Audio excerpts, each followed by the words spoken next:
Okay, and now I'm going to mute everybody. And then Pat, just unmute yourself. Mute all. Take it away, Pat. Okay, thank you, Wayne. So hello, everybody. I want to introduce myself. My name's Pat Kramer, and I have been writing memoirs and interviewing seniors for about the past 15 years. And it started with my own family's story, which I started getting interested in learning about. I went on ancestry.com and I signed up for 3 months, and I spent every free moment of my time interviewing family members as I kept finding them as the family tree grew.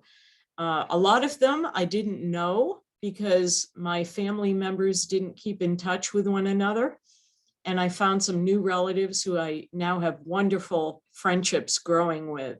And it's been such a wonderful process to learn about my family and also to be able to write stories that everyone in the family had that no one had written down. So now they're all in one place in a family memoir. So I'm going to tell you a little bit about writing memoirs, and we're going to start with the importance of writing your memoir. So I always ask people, you know, what is it about the people who you knew in your lifetime that you really wanted to learn about them? And most people will tell me that, you know, the people who they most wanted to learn about were grandparents, or, you know, someone else in their family, parents possibly, who had stories, but they usually say that they regret that they never asked them to share those stories with them when they had the opportunity. And I too had that experience when I started doing my own research into my family history. I started with my dad's side of the family, his mother, and she was long, you know, past, and she wasn't there to ask the stories of.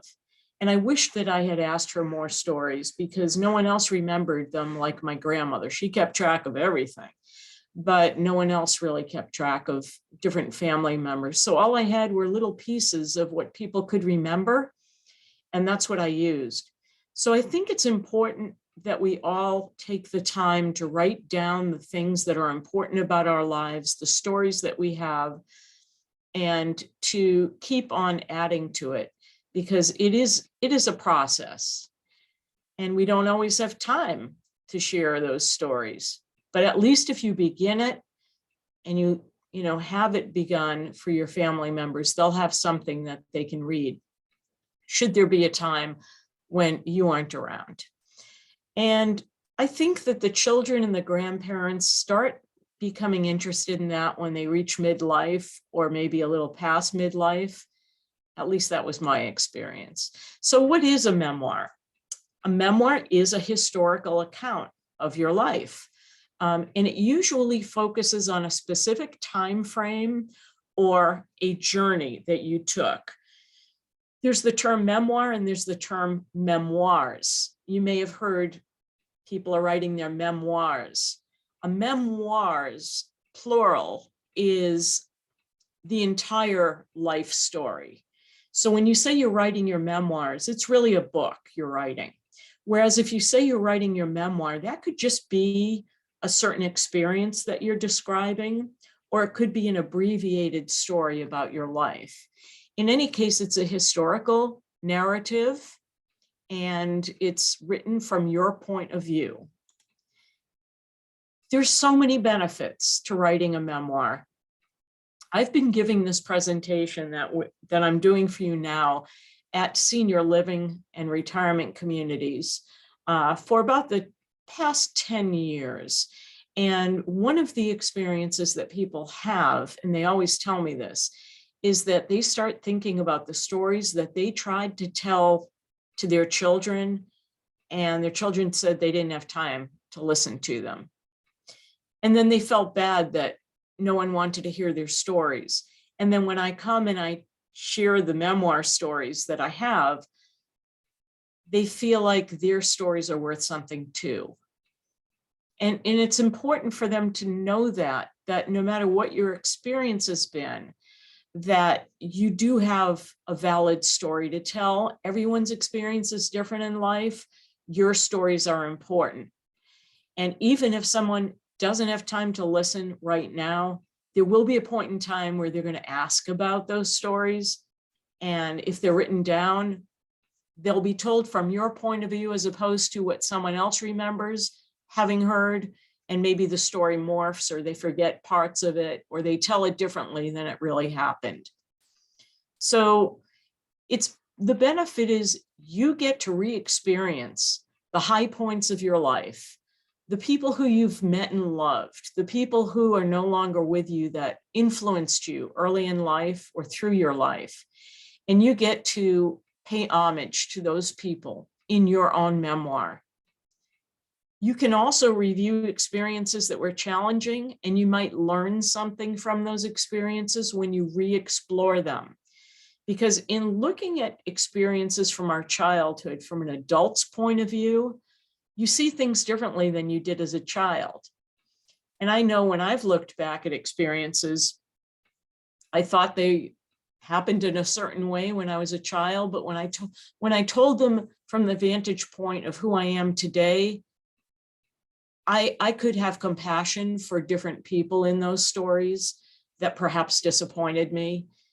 Maybe my parents didn't give me everything I wanted, at a certain point in life, but I can look at it now and say, well, they did the best they could. And that relieves me of a lot of the pain that I felt as a child about those experiences. And we don't ever let go of those experiences until we re-explore them. So there is something healing that happens in the retelling of stories. And mostly it's important because it creates a legacy that is yours. It's told from your point of view about the experiences that you want remembered.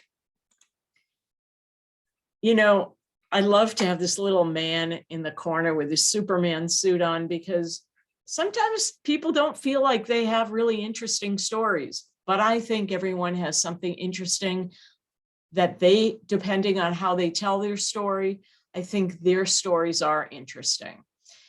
Sometimes they're nothing really is exciting as the next person, but they're your stories. They're your stories, and that's what makes them memorable. And the main thing is to preserve those stories. I'm working with a family now on their history, and they have records going back to the Revolutionary War in America. That's because the people who came before them kept all those records for hundreds of years. We're talking about the 1700s. I'm working with another family who has records going back to the Civil War, the 1800s. He has pictures of his great-great-great-grandfather who was in the cavalry and had 5 wives, because at that point in time in the 1800s, women died in childbirth, and they also died from disease. And women had very hard lives back then. They didn't have the modern conveniences that we take for granted today.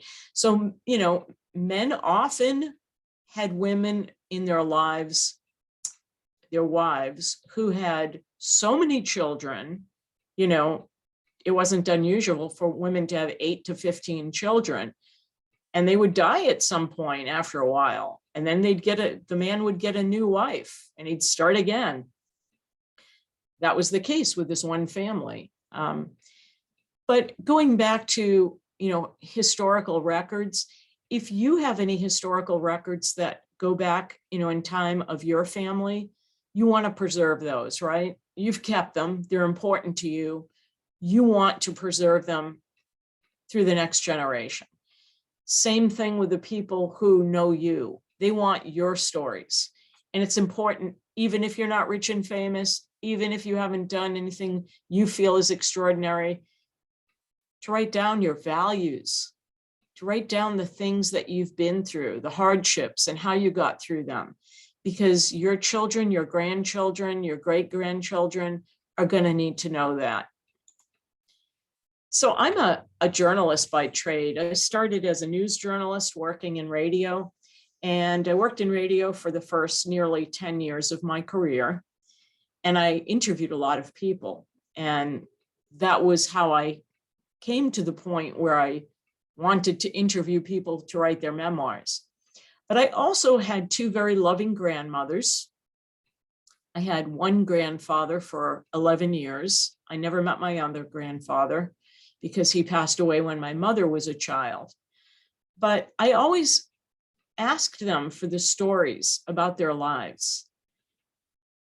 Unfortunately, I didn't really write anything down, and I went to college. And then after college, I was working as a radio news broadcaster, and I was talking to other people. I was working.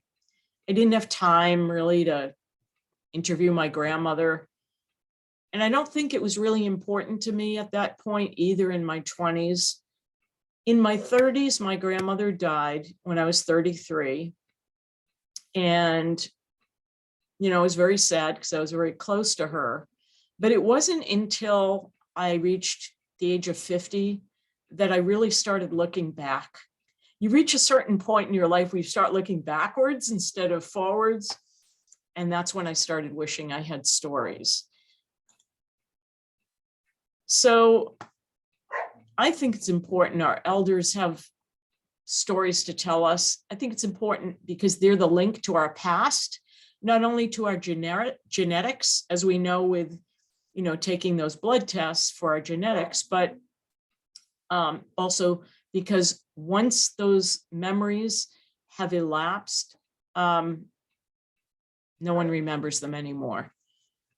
Having those written down, they give you some perspective on where your parents, your grandparents came from, what it was like in the old country, how hard they struggled just to survive. I mean, if you think back the past 100 years, maybe 150 years, there's been a lot of changes in the way people live.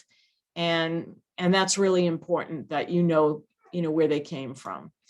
So let's talk about the value that your memoirs have to other people. You get to review significant events in your life and make sense of or come to terms with the events that make you you. You create and leave behind a record of who you are for the others in your family to get to know you. You get to re-experience and remember the people who you've loved, and remember those early childhood memories of people you cherished. 4, you get to tell the story your way and include or not include people who you don't want to remember. You get to cut them out.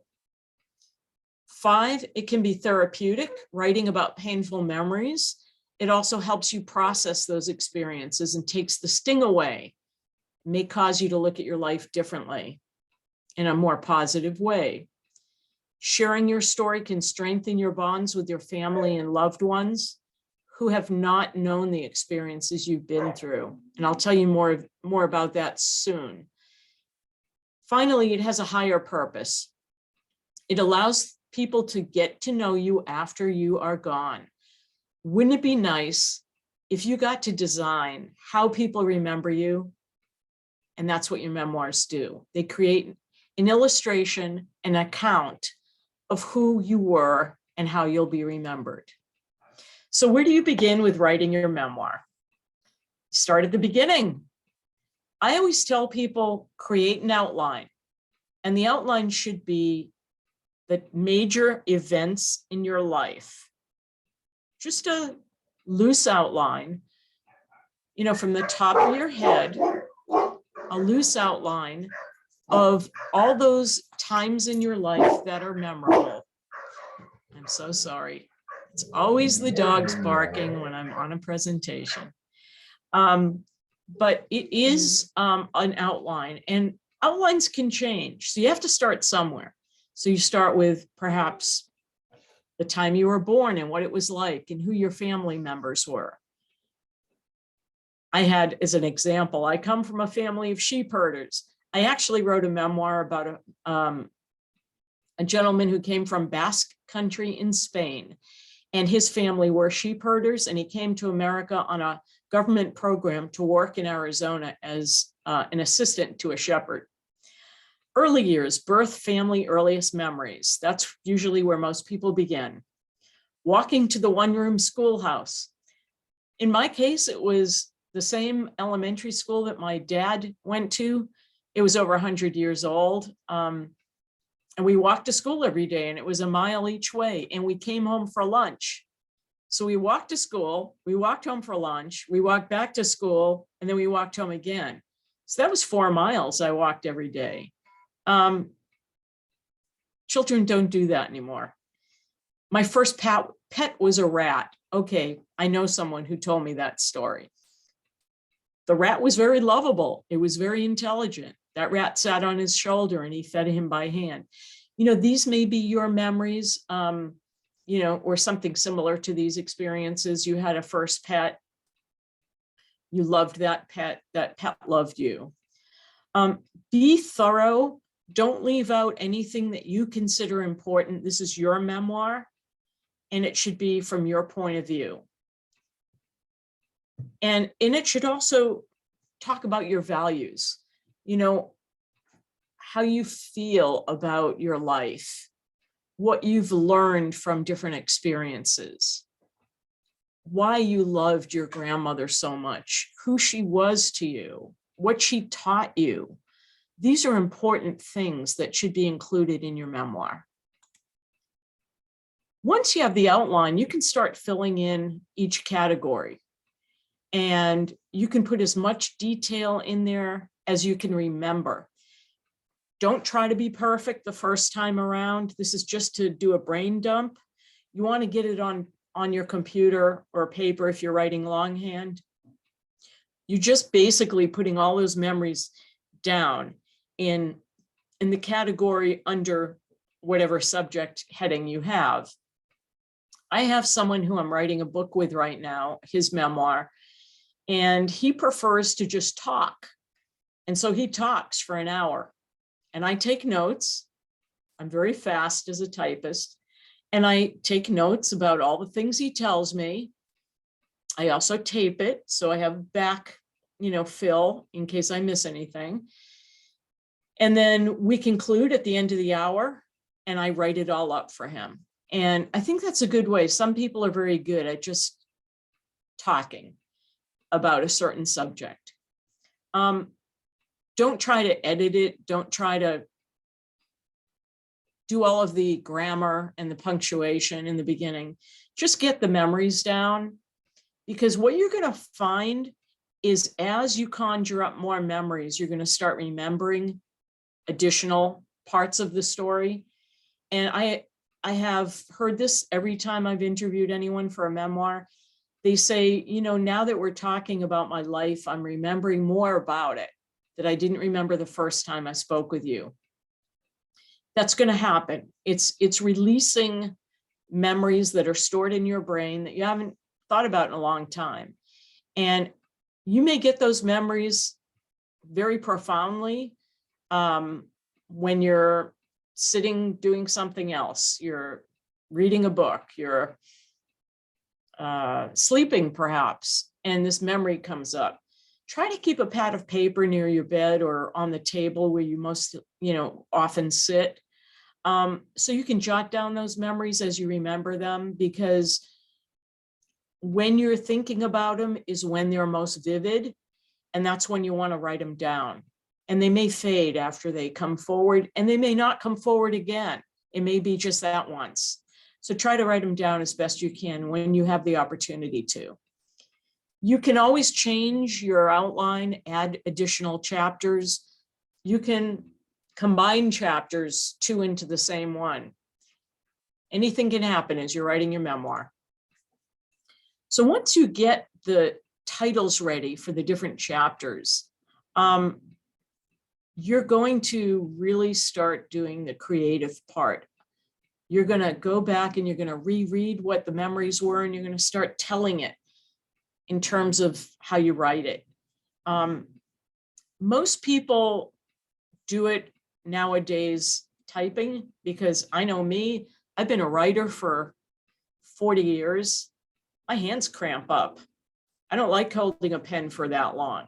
So I do it on the keyboard, but I do find when I hold a pen to paper, I get more ideas, more creative. So I will do it in short spurts in writing it down, and then I'll take those and type them all out. And you can elaborate on a specific portion of a memory as much as you want. So I'm going to give you some examples now. I'm going to tell you some stories. I did a memoir with Jeanette, and I want to tell you a little about Jeanette. Jeanette was born in Scotland, in Glasgow, Scotland. Her father was an alcoholic, and she was one of 6 kids. Her mother never had any money because the father drank it all. Jeanette and her siblings shared a single bed, if you can imagine that. And they would often be sent to bed at 4 p.m. because there was no money for food in the evening. So her father would say, go to bed. And they had to go to bed. They slept crossways on the bed. So normally we sleep, up and down in our bed. They slept crossways because that was the only way that they could all sleep on the bed. They only had one bed for all the kids, and they didn't have sheets or blankets. So they would use old coats that had been donated to the church, and the church would give them, people's old coats, and they would use those as blankets. She got her first pair of shoes when she was 7. So that tells you that she was walking barefoot until she was 7. Can you imagine in modern times a child walking barefoot to school or anywhere? But that was the way it was back then. She got her first pair of shoes at age 7, and she was afraid her sisters would steal them, so she slept in them at night. She didn't take them off. She went to some dance. That was the way that they entertained themselves. They had dances, and she met a man named Jim, and he asked her to dance. And so he became her husband because he asked her to dance. No one else asked her to dance. They didn't put a whole lot of thought back then into who they were going to marry. She had 2 dates with him, and then they got married. They moved to America. He was alcoholic also, and she had 4 kids. So she followed in her mother's footsteps of marrying an alcoholic and having kids. And eventually she gave him the boot and divorced him and raised her children herself. And eventually, with the assistance of public aid, eventually her kids grew up. They all got good educations and went on to have their own lives. And at that point, she went to school and she finished. She got her GED, and then she got a realtor's license, and she became a realtor, and she learned how to support herself for the first time in her life. And she later got a teaching degree because she really wanted to be a teacher. And what was of most value and what she was most proud of was that teaching degree, because she got to teach special ed classes, and she loved teaching children with developmental disabilities. And that to her was very, very, very meaningful.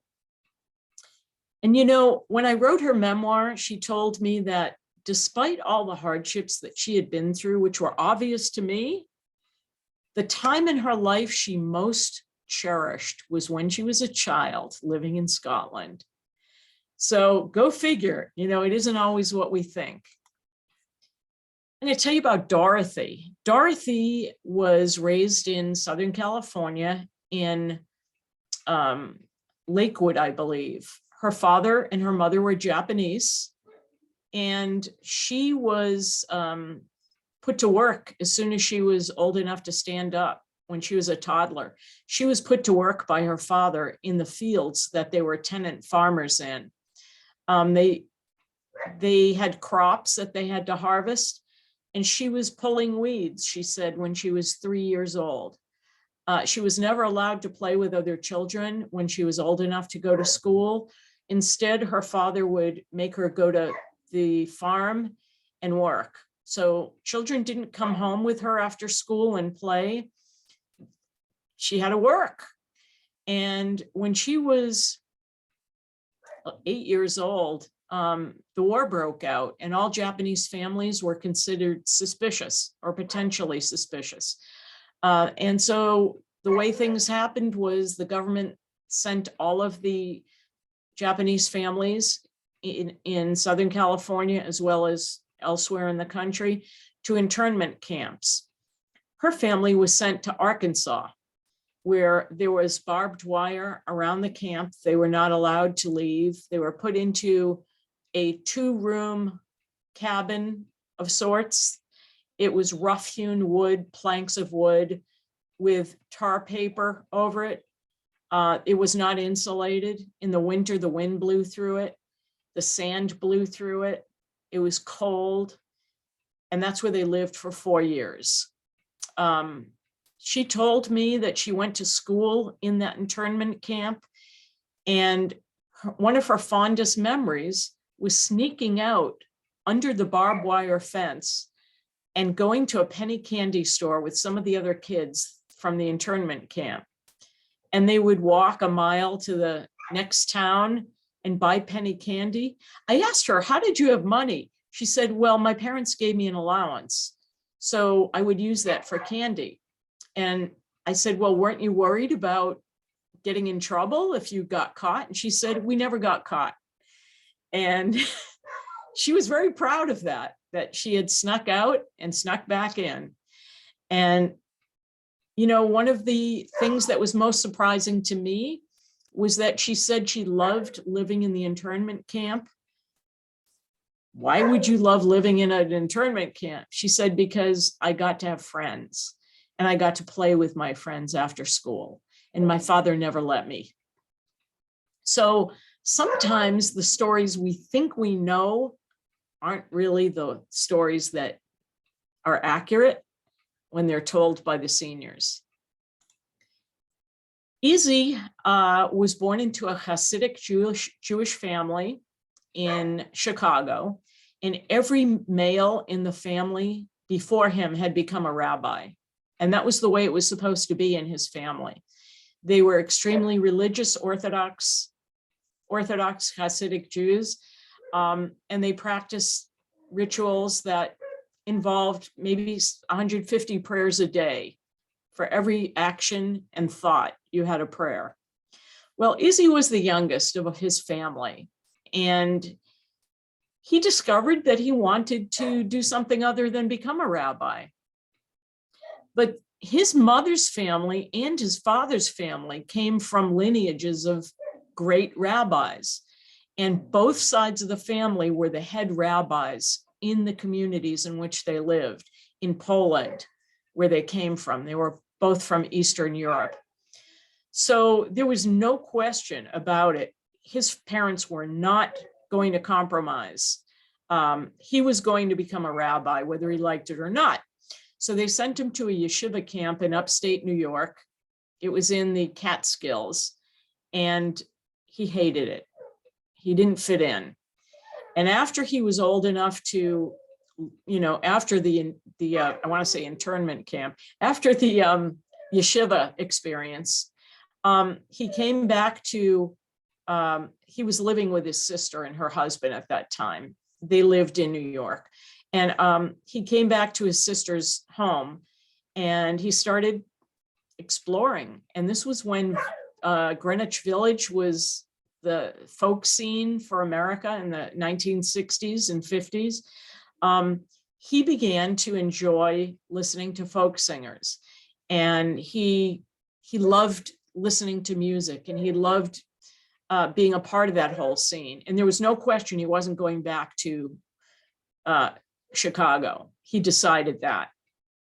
Well, when he told his family, when he told his parents what he was going to do, they said, if you do that, you will be shunned, which means we won't acknowledge you as our son.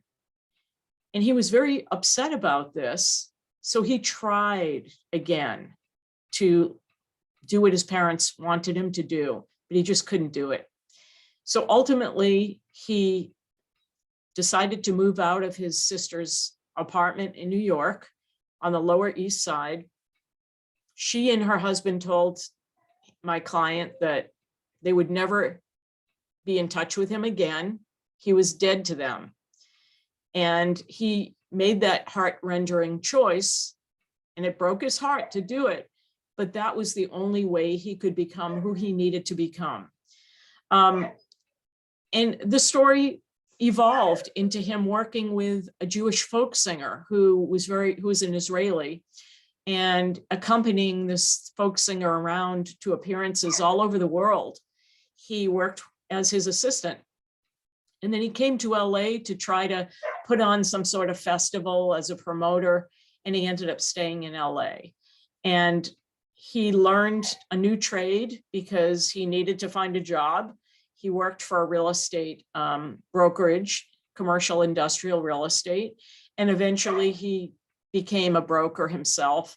And he wanted to write this book. It became a full-length book, and it's called The Rebel and the Rabbi's Son. And we published it. It's on Amazon. He wanted this book to get out to the wider public, not just his own family, because his family no longer spoke to him anymore. He wanted this to be available to the public because in every religion, there are children who are shunned, every religion across the board. Those children suffer. They live on the streets often. They don't have a place to live. And yet they can't fit in with wherever they came from. And he wanted other people to know that he had survived and that it was possible to go on and be your own person and be okay with that, accept the way things were, and live a very full life. And that is the story of Izzy and the Rebel and the Rabbi's Son. People always ask, how long should a memoir be? So if you're writing this for yourself, for just yourself, or you maybe want to share it with your grandchildren, it can be as long as you want it to be. Most of them are between 25 and 50 pages, but two of them I'm working on now are over 200 pages. And those are the two that go back to the Revolutionary War and the Civil War, because they're doing a family history. They're not just doing their own memoir. They're doing a family history. But if you're writing your own memoir, I would say it's okay if you want to go 25 pages. I'm going to show you an example of one of my clients. It's called Surviving the Khmer Rouge. And it is 46 pages in length. It's all content. There are no pictures. It's by a woman who I interviewed based on her son hiring me, because she survived the killing fields of Cambodia in the 1970s. After the US pulled out of Vietnam, Cambodia fell to the Khmer Rouge and the communists. And towns and villages across Cambodia were emptied out, and all of the people were forced to march into the jungle, where they either survived or died. And she and her family survived 4 years of living in the jungle, which was an amazing story. She doesn't want to share it with anyone other than her family, so it will never be published. But I got to hear her stories and learn what it was like, what she had to go through and the hardships that she dealt with in order to survive. And today, she is a business owner. She has a bakery, a Parisian bakery, of all things, in Los Angeles. And she told me what was most meaningful to me was when we finished the story, she said, since I've been talking with you and writing down all of these memories, she said, I no longer have nightmares. She was having nightmares for 40 years every night. she would wake up and feel like maybe she was still in the jungle in Cambodia. And she would wake up in a cold sweat and be horrified. And then she'd remember that she was safe. But since she wrote these down, she no longer has those nightmares because it was cathartic for her to get those out. So you can go as long as you want. You get to be the judge of how long it is. Another one that I wrote for this gentleman, he is the shepherd's assistant. And this is his picture now. His is only 25 pages. He was from Basque country in Spain. He came to America to learn how to be a shepherd, decided he didn't like it. He didn't like the solitude of living way up in the mountains in Arizona when he came here. So he built fences instead for the shepherds.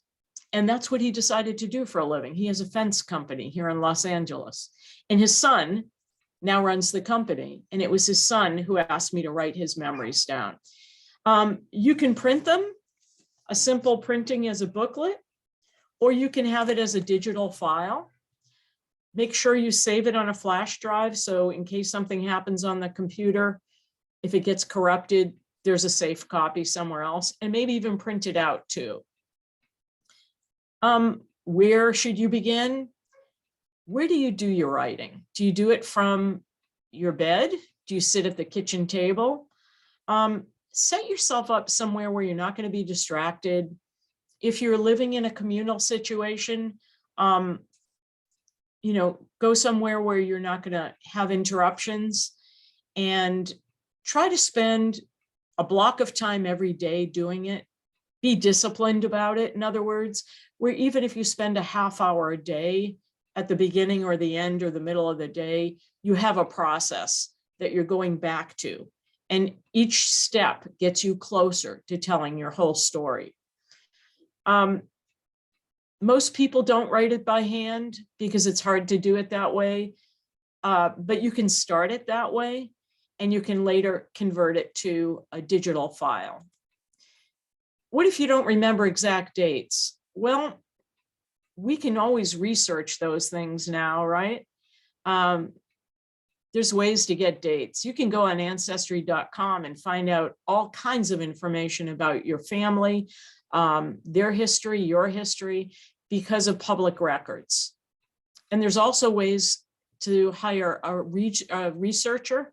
I met a digital researcher who's actually calls himself a digital librarian, and he gets hired to do research for large scale projects, not so much little memoirs, although he did work with me. Mostly he does it for large government institutions like the Smithsonian, but he does that sort of thing. If you have records, if you have photos, dig them all up, find them and start incorporating them into your story. I became a memoir writer about 10 years ago. It started with a conversation that I had with a friend who was doing her own research on ancestry.com. She found some relatives that were related to her father that she had never met. They had been separated during World War II. It was her father and his brother. They'd never found each other again either, which was very sad. But she did a lot of research, and she found the family in Bavaria. And it was the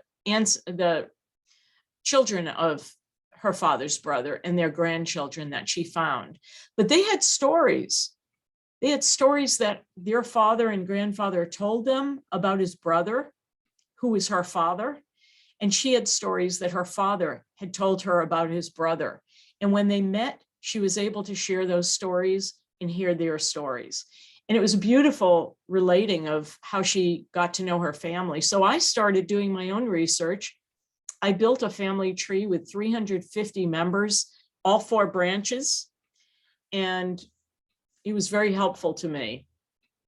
The end result was I learned about my mom's family. I told you my mom lost her father when she was 11. This was my grandfather. His name was Robert Krebs. He was from Austria.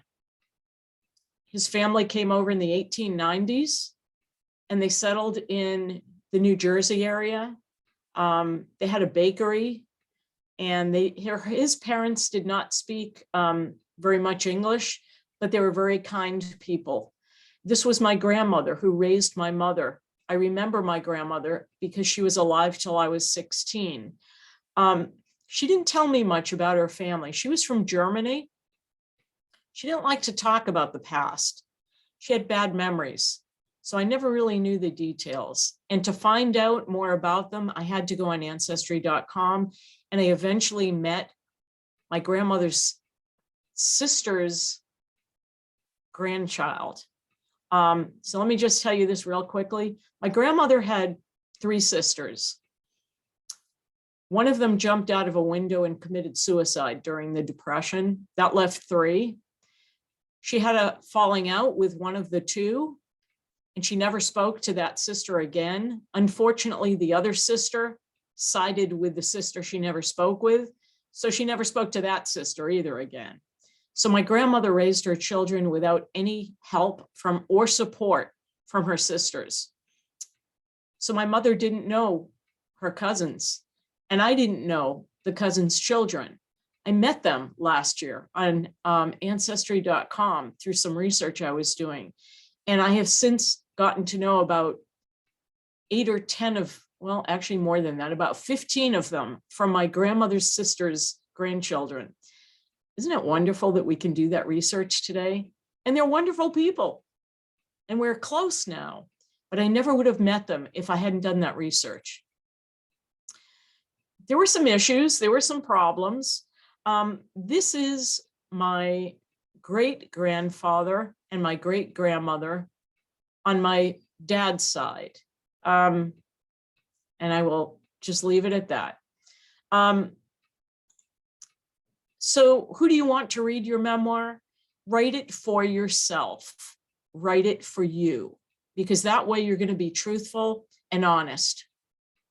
Don't try to edit it so that other people don't really know who you are. In other words, be your authentic self, because they know you anyway. So be your authentic self. That's fine.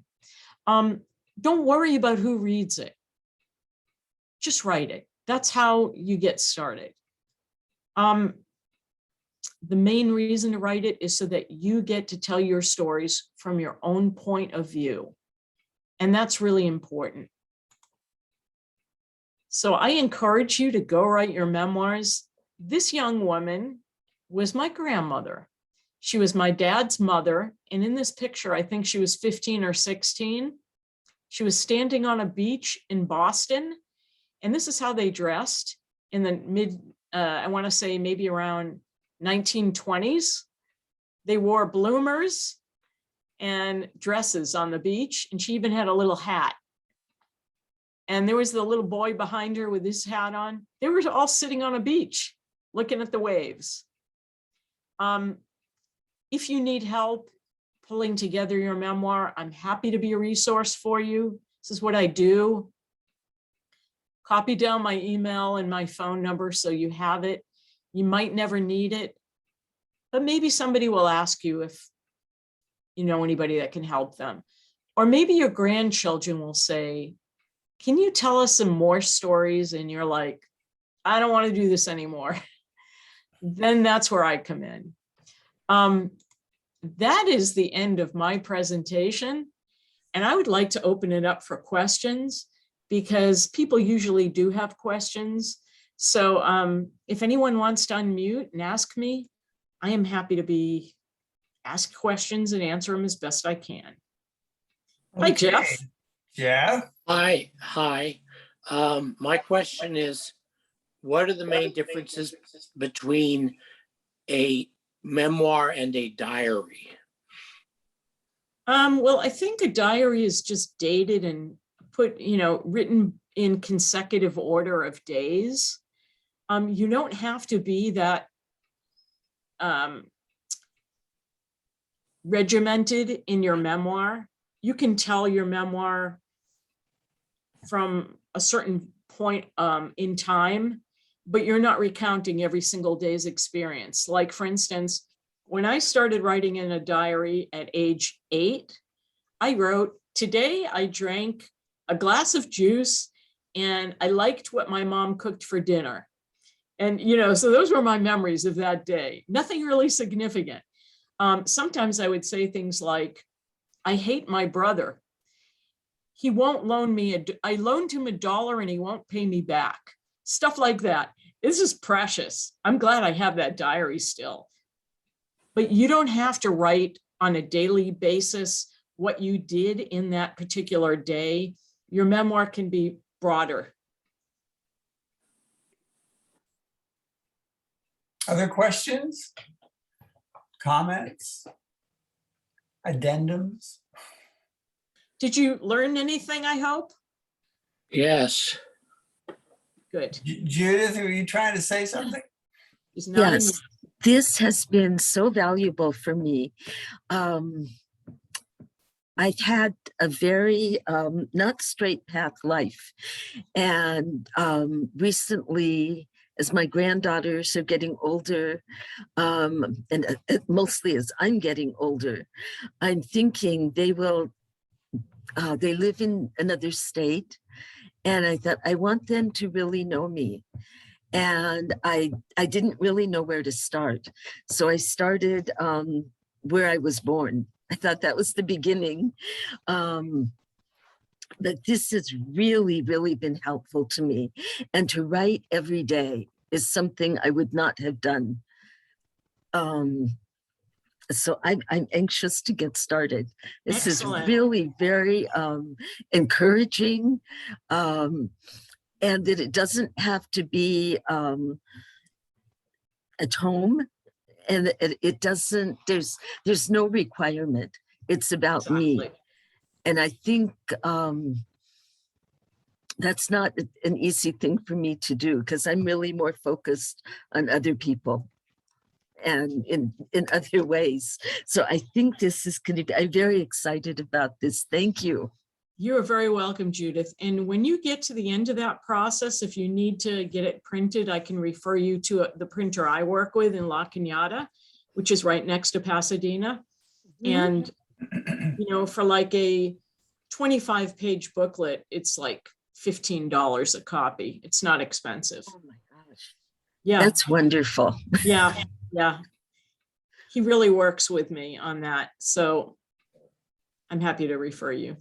Oh, thank you so much. You're very welcome. I thought it was very helpful also about creating an outline and chapter titles. I am part of a memoir writing group. We've been a couple of years now, and I have a couple of notebooks, but it's so like random. And so creating an outline and getting it more in a organized fashion would be a great idea. Yes. And Lucinda, it could be very tedious for you to go through all those notebooks and try to put them in order and make sense of them. So I would just start with a fresh start. And you can certainly reread your entries and add comments or thoughts to your outline. But I wouldn't try to take all of the information you've ever written and try to make it fit. Right. I had encouraged the ladies that are in the writing group to come on to this today because it's very helpful. Good. You're welcome. Any thoughts from Wayne? Well, I like the idea of being able to just write down a memory and throw it in a box, and then kind of organize them later. It never happens, Wayne. Because you remember things sporadically, something triggers a memory, and then if you write it down, you can just stick it in a box or a folder and then go back to them later and kind of arrange them in order of how they happen. I would say don't just throw them in a box, because my experience has been, it becomes like the dreaded box that you have to organize after a while. If you can do just like one page at a time in your writing and just keep adding to that page, that's the best way to do it.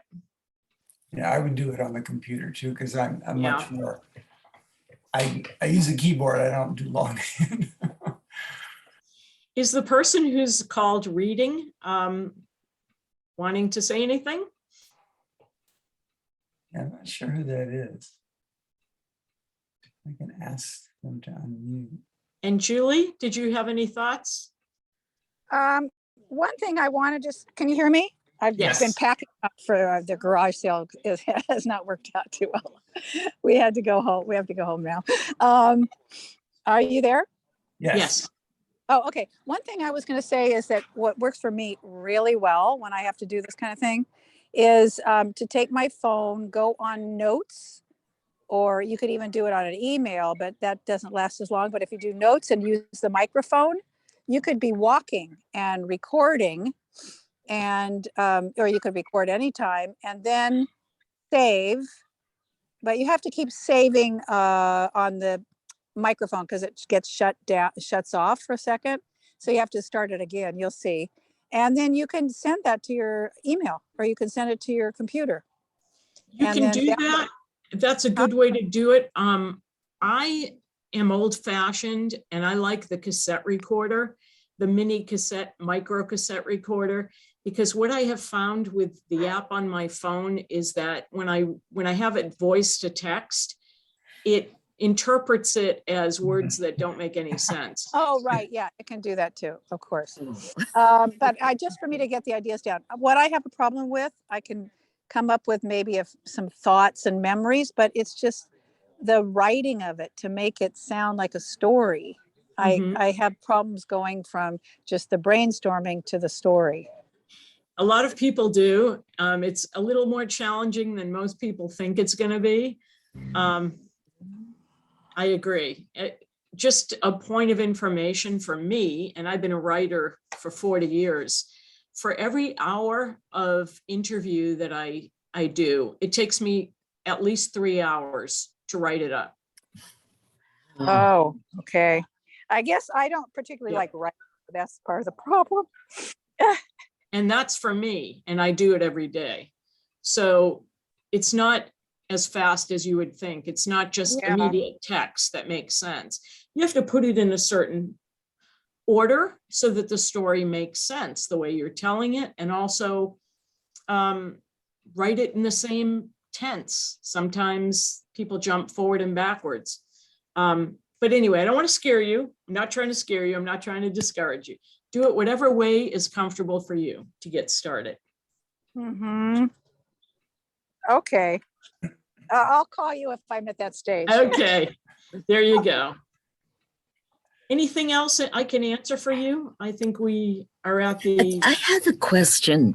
I have tucked away very far in the deepest, darkest corner of my home some old journals that go back to the 60s. Mhm. And sometimes I think, oh, maybe I should look through those, and I could remember some things that would trigger some memories. And then I think maybe they should stay there. Maybe I should just shred them, because a lot of the times were very difficult. And in those days, people didn't go to a therapist. So it was kind It of. was your therapy by writing it. Mhm. So I'm consider thinking. that, yeah, I would say consider it, it was your therapy. It served its purpose. Unless it's something that you want to open up again and relive, maybe just look at a couple of pages and see how you feel. Okay, but it's I- okay just I have a big shredder. And I was thinking, here's what I would say. I feel really good. I have something like 25 journals in my library that I have filled. For every point in my life, I had a journal. Every year or two, I would get a new one. And occasionally I go back and I open them up and I read a passage. And sometimes it really hits me in the heart, who I was and what I was going through, and it's disturbing. And I'm glad I'm not that person or that age anymore, because when you're young, you make foolish decisions sometimes. Yes. Cinda? Thank you. There's some value in those journals for the next generation and the next generation to see those hardships that you went through and hear it from your heart at that time, and then how they knew you in the later years or whatever. I think there's a value in those. To the next generation and the next generation. And that's your individual choice. You know, it's, do you want to share something as personal with your audience? That's really what it comes down to. Because it is very personal, it sounds like. Yes. Whereas if you're writing your memoir, you're actually writing it to be read with an intent of it being read. Whereas when you wrote in the journal, it was just for you. You never wanted anybody Exactly. to see it, right? Hmm. Yes. It's very personal. It's like a diary. Yeah, Mhm. I kind of have to agree with Lucinda. I think if somebody wants to shred them, maybe the next generation can do that if they don't feel that they're worth reading or they want to read. But I think somebody else should be given an opportunity to read them and see if they find anything of value in them. It may be fascinating for a grandchild to read journals from a grandparent that they never knew or hardly knew. I mean, I would be thrilled if I had journals from my grandparents or even my parents, but you know, my family weren't writers, so they didn't write anything down. But when we were going through my partner Jeff's mother's and father's things, we found letters and stuff relating to old problems that the family dealt with regarding other relatives and so forth. And I found them fascinating. It's like a whole aspect of the family that I had no idea about. Mm. Right. Sometimes the history part is the most fascinating, those letters. And that's actually what one of the memoirs I'm writing. This woman's family, her great grandfather was a Methodist, I guess you would call him a reverend, and he decided that he was going to take a cruise, but he didn't have any money. So he offered to replace missionaries in different countries around the world.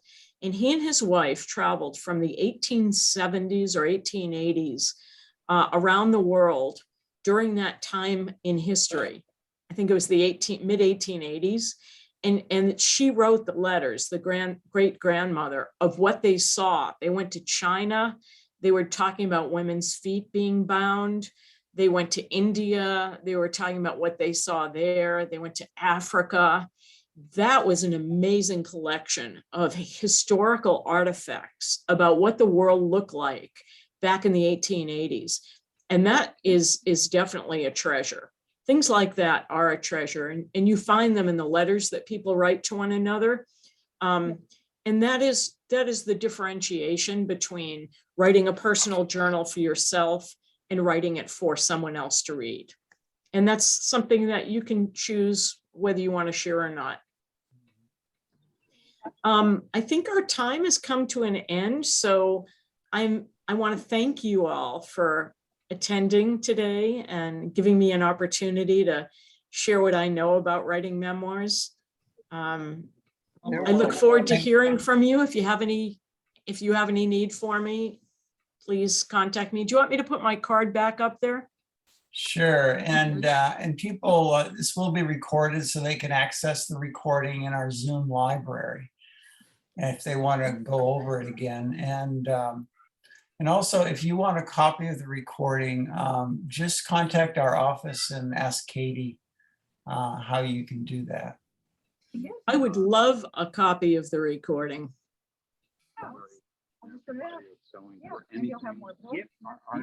There we are. Okay, so we're pretty much done. Thank you, everyone. All right. you. Thank you very much. so Pat. much. Thank you. Enjoy your writing. Okay. Thank you. Bye-bye. many person's job. Do you still need it? Did I take it off too soon? No, that's fine. That's fine. All right. Have to start the recording. Bye, everybody. Okay. Bye.